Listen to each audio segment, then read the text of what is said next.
au sein de l'association Geste Mayenne, donc dans un petit département, hein, la Mayenne, qui se situe, pour ceux qui connaissent, juste avant la Bretagne, lorsque vous vous rendez en vacances en Bretagne, pour ceux qui y vont. Donc une association qui avait une forte volonté, certainement avec le socle de valeurs. Monsieur Pachou parlait de valeurs, hein, c'est vraiment ce qui fait socle, hein, généralement dans les progressions ou dans les projets.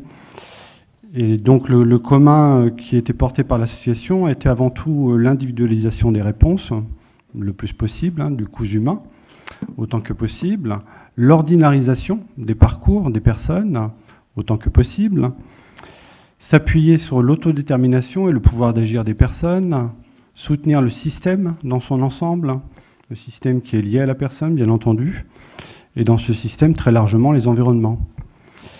Et donc est venu dans l'idée un petit peu du prolongement de ce qui se faisait déjà, puisque nous avions un pôle insertion professionnelle, dans cette idée de construire un modèle interstitiel. Vous avez parlé, on a entendu beaucoup, hein, cette notion d'interstice. Donc il ne s'agissait pas nécessairement de s'opposer à ce qui était déjà construit, mais donc de s'appuyer dessus autant que possible.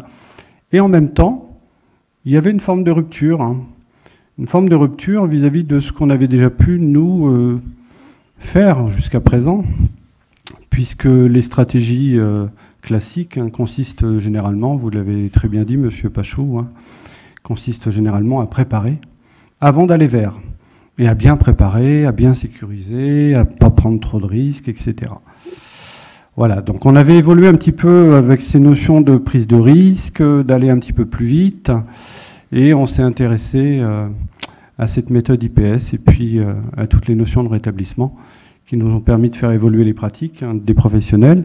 Et pour bien expérimenter cette nouvelle pratique et si possible les s'aimer déjà en intra, nous sommes donc lancés dans une expérimentation en 2015 avec une prise de risque certaine, puisque les financements s'appuyaient exclusivement sur du mécénat.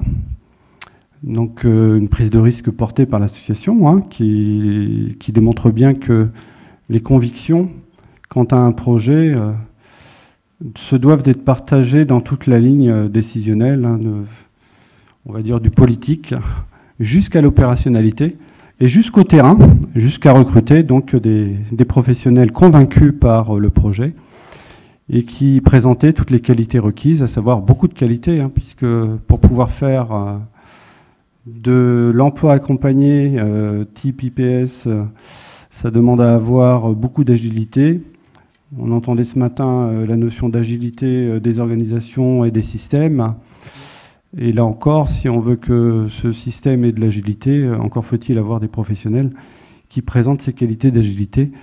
Donc c'est ce pourquoi je suis venu avec Angelina, qui est coordinatrice du dispositif. Donc... Alors, je suis job coach sur le dispositif depuis le début de l'expérimentation. Cette situation là que vous avez pu voir en vidéo est une situation fluctuante, effectivement. C'est un métier qui demande beaucoup de souplesse, de réactivité. La personne que j'accompagne dans cette entreprise a voilà, des phases qui sont difficiles, donc des arrêts maladie. Donc voilà, j'adapte avec la personne et l'employeur sans arrêt l'accompagnement et la fréquence de mes venues.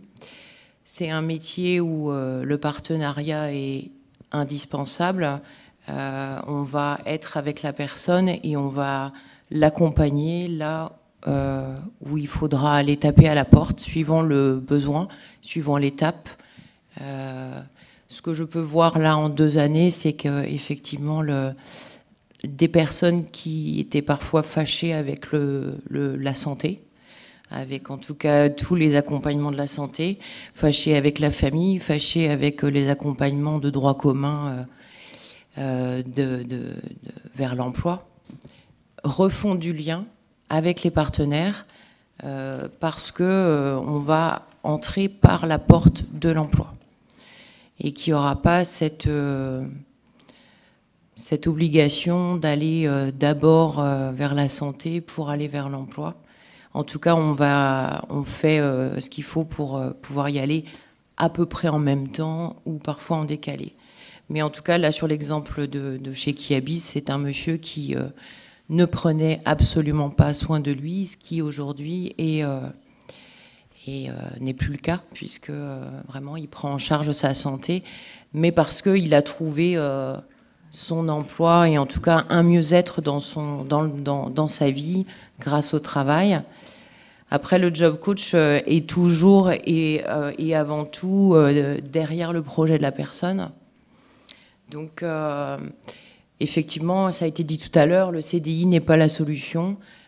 C'est d'ailleurs ce qu'ils peuvent fuir parfois. C'est pas le temps complet non plus. C'est parfois des petits temps partiels, avec toujours la difficulté de la garantie de ressources, puisque dès lors qu'ils travaillent, ils prennent aussi le risque de perdre parfois l'allocation adulte handicapé ou une pension d'invalidité, et c'est aussi la réalité. Donc c'est beaucoup de souplesse, parce que surtout pour eux. Merci pour votre témoignage.